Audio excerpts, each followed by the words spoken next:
Hello students, आज का जो हमारा टॉपिक है जो पढ़ेंगे वह है सेट। समझते हैं कि सेट होता क्या है ना। सेट होता है एक collection of well defined object. मतलब कि जहाँ सेट आया वहाँ उसका रिलेशन कलेक्शन से होता है। मतलब सेट का मतलब ही कलेक्शन होता है ना। और ये कलेक्शन किसी भी चीज़ का हो सकता है, बट कलेक्शन किसी भी चीज़ का हो, लेकिन कैसा हो कलेक्शन हुआ वो वेल डिफाइंड हो। वेल डिफाइंड का मतलब क्या होता है यह समझना बहुत ही इम्पॉर्टेंट है।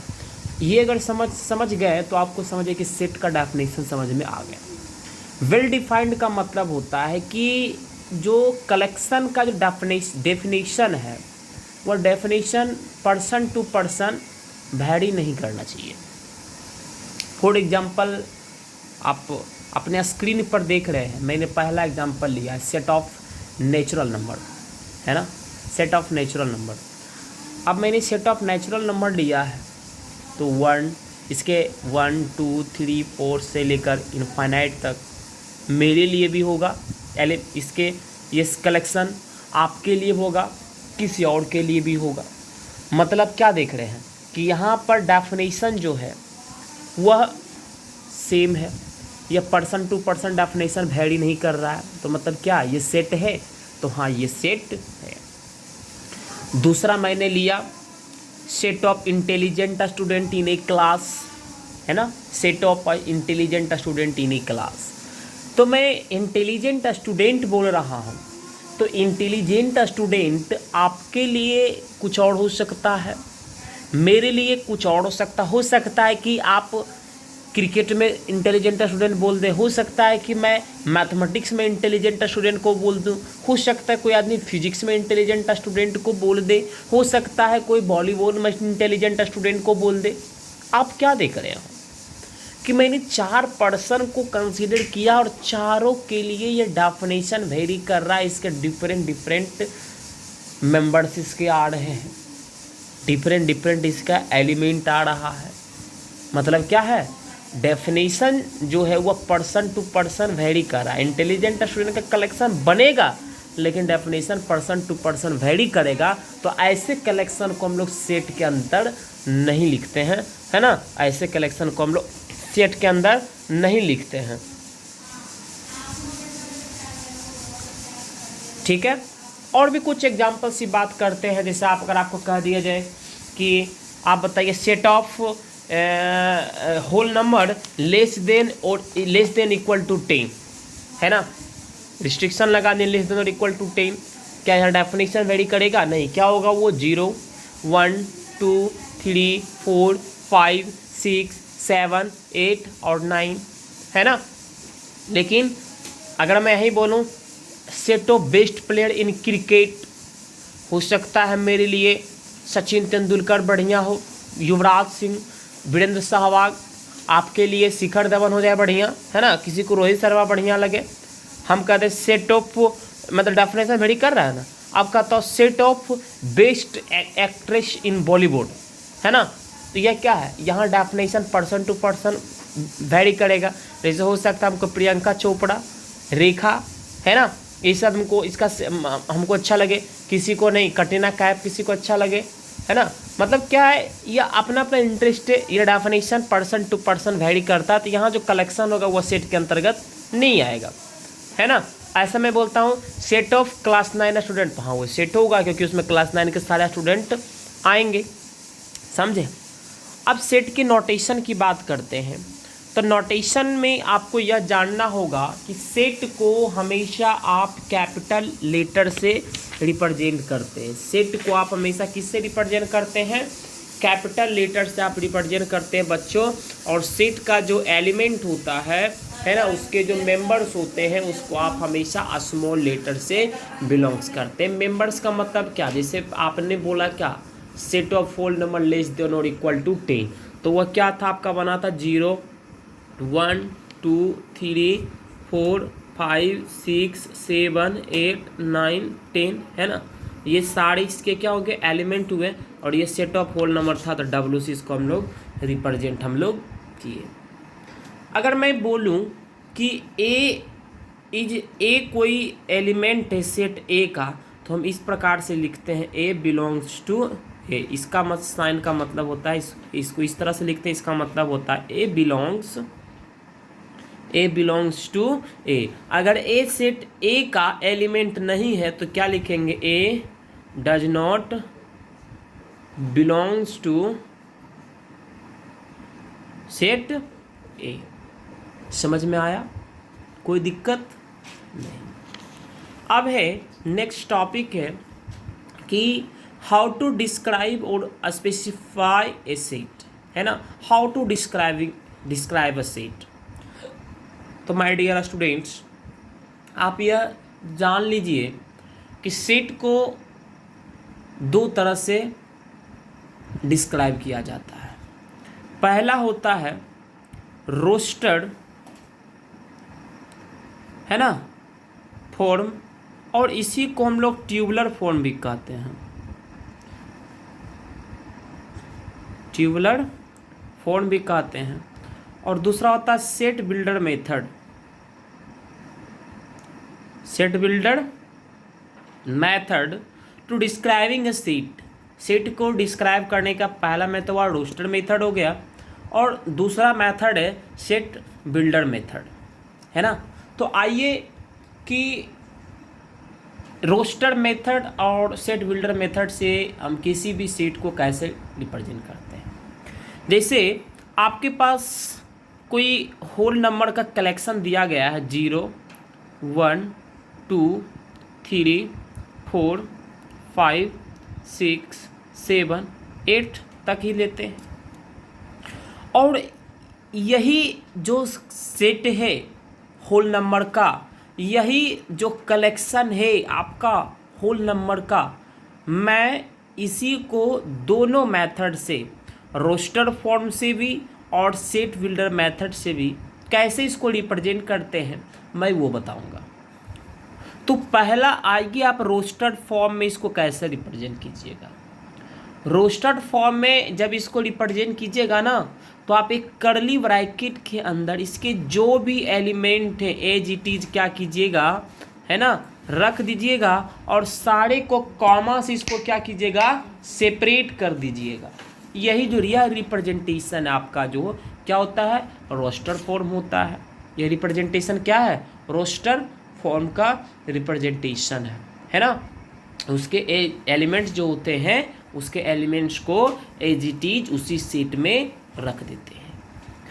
इसी को अगर सेट बिल्डर मेथड से रिप्रेजेंट करना है तो क्या होगा, एक्स सच दैट, है ना।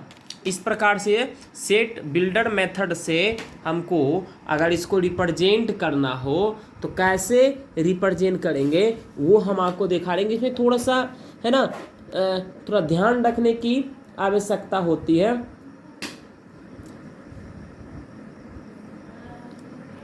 ना। X such that x belongs to whole number, x है x such that x belongs to whole number. इस सारा का सारा क्या है, होल नंबर है। तो अब होल नंबर में बोला था क्या, होल नंबर तो इनफाइनाइट होता है ना बाबू, 0 से लेकर के इनफाइनाइट तक। लेकिन आपने जो सेट लिया 0 से 8 तक है, तो आप क्या लगाइएगा, रिस्ट्रिक्शन लगाइएगा, कितना तक आप ले सकते हैं, है ना। ये नहीं है भैया कि राम नाम का लूट है, लूट सको सो लूट, अंत काल आएगा जब प्राण जाएगा छूट, ये वाली बात नहीं है ना। रिस्ट्रिक्शन लगा दीजिए भाई, है ना। हम थोड़ा कंजूस आदमी भी है तो रिस्ट्रिक्शन लगाए क्या, सच दैट, है ना, एंड एक्स डब्लू जो होगा क्या, लेस देन और equal to 8, sorry X less than और इक्वल टू 8 से 8 या 8 से छोटा। तो 8 से छोटा में 0 से 7 तक देखिए आ गया, और ये नेक्स्ट एलिमेंट 8 है, 8 भी आ गया। तो अभी तक आपने सीखा सेट क्या होता है, सेट का नोटेशन क्या होता है ना, उसके एलिमेंट्स को कैसे रिप्रेजेंट करते इसके बारे में आपने सीखा, सेट को कैसे डिस्क्राइब करते उसके बारे में सीखा। अब जो हमारा जो नेक्स्ट टॉपिक है नेक्स्ट टॉपिक जो हम पढ़ेंगे वो है हमारा टाइप्स ऑफ सेट, है ना, टाइप्स ऑफ सेट।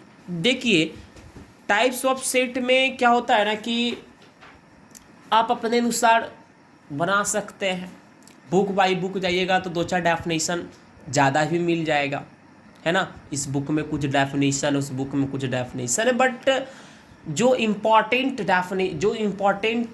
टाइप्स है इसका, है ना, जो बेस है मैं उसको डिस्कस कर दे रहा हूँ। तो सबसे पहले जो टाइप हम पढ़ेंगे, पहला टाइप जो होता है, पहला सेट जो होता है इम्पटी सेट। क्या होता है? Empty set. इम्पटी सेट मतलब क्या? इम्पटी मतलब क्या होता है बच्चों? इम्पटी मतलब खाली। खाली सेट क्या है? खाली है। और सेट के अंदर क्या होता है? एलिमेंट है। जब सेट खाली है तो कोई भी एलिमेंट नहीं है। तो यही इम्पटी सेट को हम लोग नल सेट भी कहते हैं। क्या कहते हैं? नल सेट भी कहते हैं और वॉइड सेट भी कहते हैं, है ना। यही इम्पटी सेट को नल सेट भी कहते हैं और वॉइड सेट भी कहते हैं। समझ में आया? समझ में आया? मतलब क्या हो गया? इम्पटी सेट का मतलब हो गया ए सेट, है ना, ए सेट containing no element, ए सेट कंटेनिंग नो एलिमेंट, उसी को क्या कहते हैं? नल सेट भी कहते हैं और उसी को वॉइड सेट भी कहते हैं, उसी को इम्पटी सेट भी कहते हैं। जैसे होता है ना भाई, जैसे आपका नाम घर पर कुछ हो, पापा कुछ भी कहते हो, स्कूल में कुछ हो, दोस्त कुछ लोग कहते हैं, है ना। आप क्लास में तो टीचर्स का नाम रखने में, बच्चे का नाम रखने में आप तो महारत हासिल किए हुए ही है, वही वाली बात है भाई। अब इसका रिप्रेजेंटेशन कैसे होता है?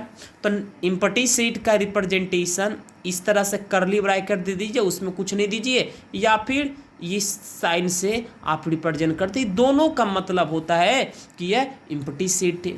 तो चलिए मैं इस इम्पटी सेट की कुछ एग्जाम्पल्स की बात कर रहा हूँ कि क्या होता है इसके एग्जाम्पल्स में। इसके एग्जाम्पल्स देखते हैं। एग्जाम्पल्स में पहला लेता हूँ, उसको सेट बिल्डर फॉर्म में लेता हूँ।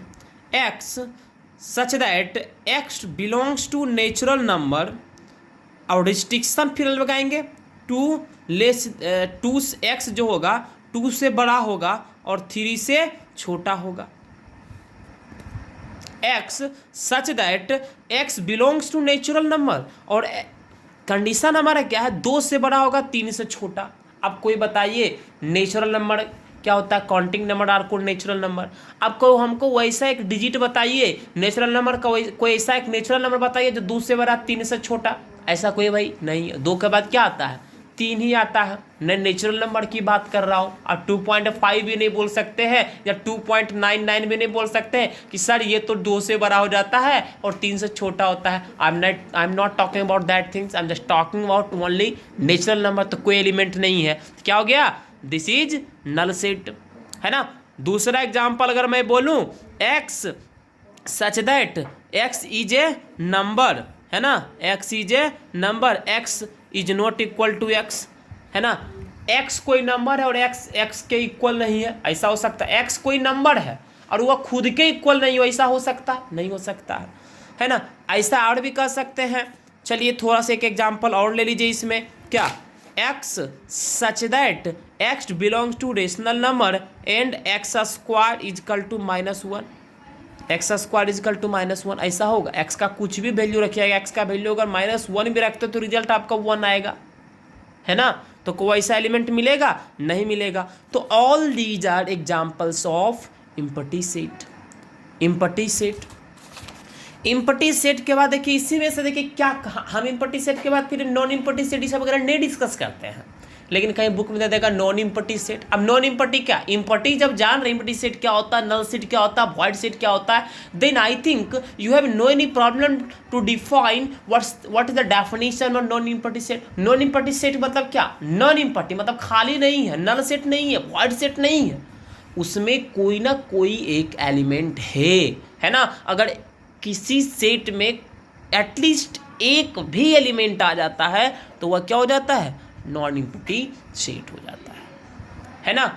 अब एक सेट आ गया तो भी प्रॉब्लम हो गया। अब एक सेट जब आया तो नॉन एम्प्टी तो हुआ, लेकिन उस एक एलिमेंट वाले सेट का एक नया नाम आता है, उसको हम लोग क्या कहते हैं भाई, नेक्स्ट हम जो पढ़ेंगे सिंगलटन सेट।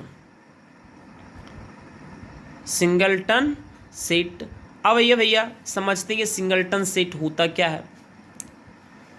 बाबू सिंगलटन सेट मतलब सिंगल है ना, आप जो भी पढ़ रहे हो मेरे से सारे के सारे सिंगल ही होंगे, पता है मैं भी सिंगल ही हूँ है ना। तो सिंगलटन सेट क्या होता है, a set containing exactly one element, वैसा सेट जिसमें एग्जैक्टली एक ही एलिमेंट है वह क्या कहलाता है, सिंगलटन सेट कहलाता है। एक एलिमेंट वाले सेट को हम लोग सिंगलटन सेट कहते हैं, है ना। ए सेट कंटेनिंग एग्जैक्टली, है ना, exactly one element, exactly one element, है ना, उसी को क्या कहते हैं भाई, हम सिंगलटन सेट कहते हैं। समझ में आया, कोई दिक्कत। जैसे मैं बोलूँ ये एग्जाम्पल हो गया सिंगलटन सेट का, है ना। ये तो हो गया आपका रोस्टर फॉर्म में। एक हो जाता है x such that x belongs to z and x plus 4 equal to 0, x plus 4 equal to 0, ऐसा एग्जाम्पल है। तो एक्स का वैल्यू अगर -4 ही रखेंगे तभी ये रिजल्ट 0 देगा, तो मतलब भैया सेट भी है भैया क्या, कितने एलिमेंट को कंटेन किया, एक एलिमेंट का, तो क्या यह सिंगलटन सेट हुआ, तो हाँ जी यह सिंगलटन सेट हुआ ना। चलिए हम पढ़ रहे टाइप्स। याद कीजिए भाई कि शुरुआत से लेकर के अभी तक में मैं होल नंबर का डिस्कस किया था, और होल नंबर में ही दो तरह का प्रॉब्लम को डिस्कस कर दिया था। एक में दिया क्या, set of whole number simply कहते हैं, तो उसमें क्या करेंगे, अब इनफाइनाइट नंबर होता है, इनफाइनाइट नंबर को आप अपने कॉपी पर रिप्रेजेंट कर सकते हैं, नहीं कर सकते भैया इनफाइनाइट नंबर को। लेकिन दूसरे सेट क्या किया, x such that x belongs to whole number, है ना, और x less than equal to 10, तो ये क्या फाइनाइट नंबर है। अब इसमें 0 से लेकर के 10 तक का एलिमेंट आएगा होल नंबर का। तो बाबू एक चीज आपको इससे पता लग गया होगा कि सेट ही है, एक सेट में इनफाइनाइट नंबर ऑफ एलिमेंट्स हैं और दूसरा सेट जो है इसमें क्या है, फाइनाइट नंबर ऑफ एलिमेंट्स है ना, लिमिटेड नंबर है ऑफ एलिमेंट है। मतलब क्या हो गया भाई कि सेट भी अब दो तरह का फिर सेट पढ़ेंगे, एक क्या फाइनाइट सेट और दूसरा क्या इनफाइनाइट सेट। तो चलिए आइए फाइनाइट सेट क्या होता है इसको हम लोग समझते हैं। फाइनाइट सेट क्या होता है समझिए, फाइनाइट सेट क्या होता है ना।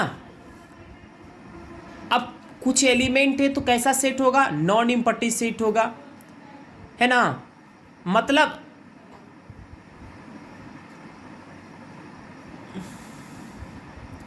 कि वैसा नॉन एम्प्टी सेट जिसके एलिमेंट के काउंटिंग करने के बाद एक इंड तक पहुंचते हैं।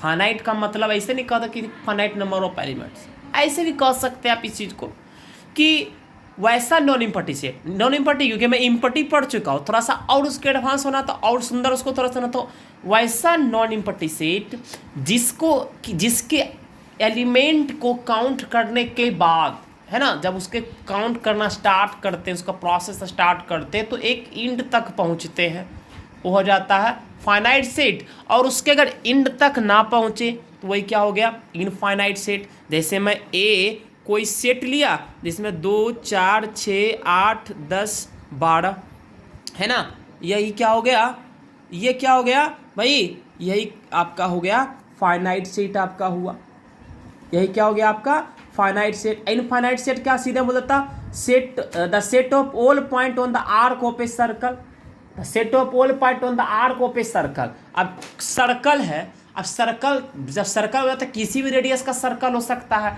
और जब किसी भी रेडियस का सर्कल होगा तो सर्कल क्या होता है, सर्कल का डेफिनेशन क्या होता है, 9th में पढ़े होंगे कि it is the locus shape a point which moves in such a way that is distance from a fix point is always constant, या it is set of a point. में वहाँ भी सेट ऑफ ए पॉइंट का discussion करता था class 9th में। और circle पर क्या हो सकते थे, इनफाइनाइट पॉइंट्स हो सकते हैं, तो उसका आर्क भी उस पर भी क्या होगा, इनफाइनाइट नंबर ऑफ पॉइंट्स होंगे। तो क्या है, ये इनफाइनाइट सेट है।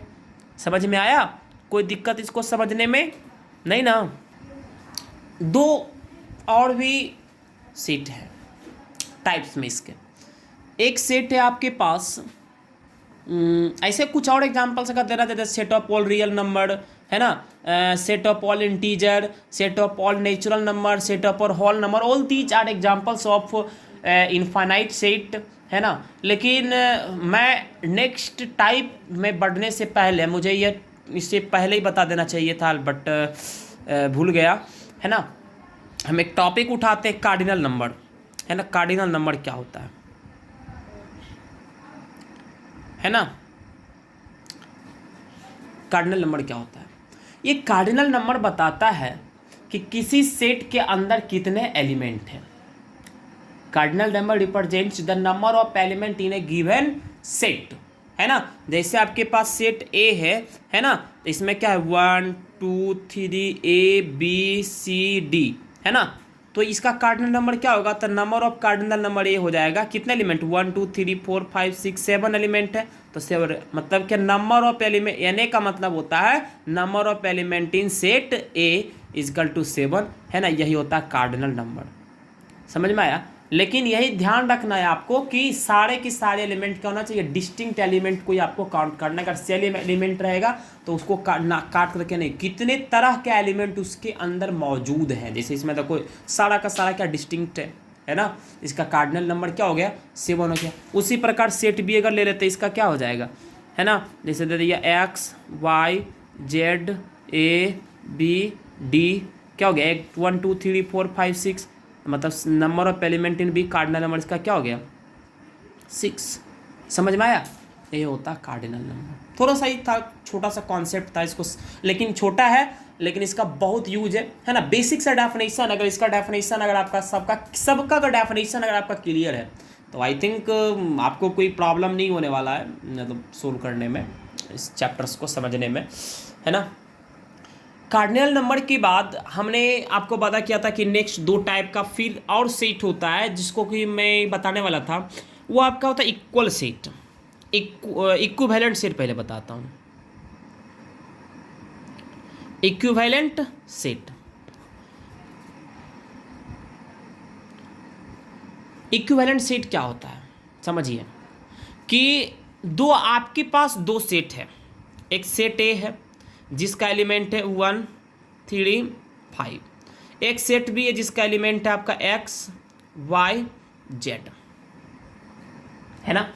अगर आप सेट ए की कार्डिनल नंबर देखते हैं, number of element in set है 3, और सेट बी के आप अगर कार्डिनल नंबर देखते हैं तो इसका भी क्या है 3 है ना। तो कहता है यही 2 फाइनाइट सेट इक्विवेलेंट तभी होगा है ना। 2 finite set, 2 finite set, 2 finite sets are said to be equivalent if their cardinal number are same. If their cardinal number are same, अगर उसका कार्डिनल नंबर सेम होता है बच्चों, तभी क्या होगा, वह दोनों set finite set equivalent set होगा। तो आप यहाँ देखो दोनों का कार्डिनल नंबर क्या है, सेम है, मतलब सेट ए और सेट बी दोनों क्या है इक्विवेलेंट सेट है ना। दोनों का कार्डिनल नंबर सेम है, तो set A and set B are said to be equivalent set. समझ में आया, कोई दिक्कत नहीं ना। चलिए, इक्विवेलेंट सेट के बाद नेक्स्ट हमारा जो आता है होता है इक्वल सेट। इक्वल सेट क्या होता है उसको समझते हैं है ना। इक्वल सेट कहता है कि 2 नॉन एम्प्टी सेट इक्वल होगा, 2 नॉन एम्प्टी सेट इक्वल तभी होगा, है ना, जब उसके करस्पॉन्डिंग एलिमेंट इक्वल हो, है ना। दो एम्प्टी सेट इक्वल तभी होगा जब उसके करस्पॉन्डिंग एलिमेंट क्या हो, इक्वल है। जैसे देखो ये 1 2 3 एक सेट ये है, और सेट बी में भी क्या है 1 2 3, यही एलिमेंट आपके पास दिया गया है। तो ये सारा क्या होगा, यहाँ यहाँ पर करस्पॉन्डिंग का मतलब हुआ कि फर्स्ट एलिमेंट फर्स्ट के इक्वल, सेकेंड एलिमेंट सेकेंड का इक्वल, थर्ड एलिमेंट थर्ड के अगर इक्वल हो तो यही क्या होता है, इक्वल सेट कहलाता है। इक्वल सेट का में आप क्या देखें कि जब उसके सारे करस्पॉन्डिंग एलिमेंट सेम होते हैं, सारे उसके करस्पॉन्डिंग एलिमेंट सेम होते हैं, इसका मतलब क्या, इसका कार्डिनल नंबर भी क्या होगा, सेम होगा। ऐसे इक्वल सेट का मतलब यही होता है डेफिनेशन। लेकिन और भी इसमें छुपा बात क्या होगा, दोनों का कार्डिनल नंबर भी सेम होगा। और जब दोनों का कार्डिनल नंबर सेम होगा तो भैया दोनों इक्विवेलेंट सेट भी होगा। जब दोनों का कार्डिनल नंबर सेम है तो दोनों इक्विवेलेंट सेट भी होगा। समझ में आया। एक वन मोर थिंग्स जिसको कि मैं थोड़ा सा बताना रह गया था कि हाँ, तब यहाँ पर दोनों का सेम है तो ए इक्वल टू बी कह सकते हैं, ए सेट और बी सेट इक्वल हो जाता है। और जो सेट का जो एलिमेंट है, जैसे ये एलिमेंट 1 2 3 लिखे हैं, तो ये एलिमेंट हम किसी ऑर्डर में लिख सकते हैं, है ना, किसी भी ऑर्डर में लिख सकते हैं। इसे 3 2 1 भी लिख सकते हैं, या 2 1 3 भी लिख सकते हैं, किसी भी ऑर्डर में लिख सकते हैं, उससे कोई फर्क नहीं पड़ता है। समझ में आया। तो आज का के लिए इतना ही रखते हैं। नेक्स्ट टॉपिक में हम लोग सबसेट के बारे में पढ़ेंगे, है ना। Thanks for watching the video. अगर आपको अच्छा लगे तो चैनल को लाइक कर दीजिए, वीडियो को लाइक कीजिए, चैनल को सब्सक्राइब करना मत भूलिएगा, है ना, क्योंकि इससे ही हम लोग का मोटिवेशन बढ़ता है और इसी तरह से फिर आपको वीडियो कंटिन्यू मिलेगा, है ना। और थोड़ा सा अगर वीडियो मतलब क्या होता है ना, हिलते रहता है कैमरा वगैरह, तो एक्चुअली क्या है ना कि खुद से ही सब चीज़ करना पड़ता है। और एक हमारे यहाँ छोटा सा कोशिश है कि ये लॉकडाउन के दौरान आप लोगों का पढ़ाई बाधित नहीं हो, जिसके लिए हम ये प्रयास कर रहे हैं। और अगर कुछ एरर अगर आपको लग जाता है ना, तो ये हमारा एक छोटा सा कोशिश है, तो माफ़ कीजिएगा उसके लिए, है ना। आप उसके लिए आप हमें ईमेल भी कर सकते हैं, तो हम उसे सुधारने का कोशिश करेंगे। धन्यवाद।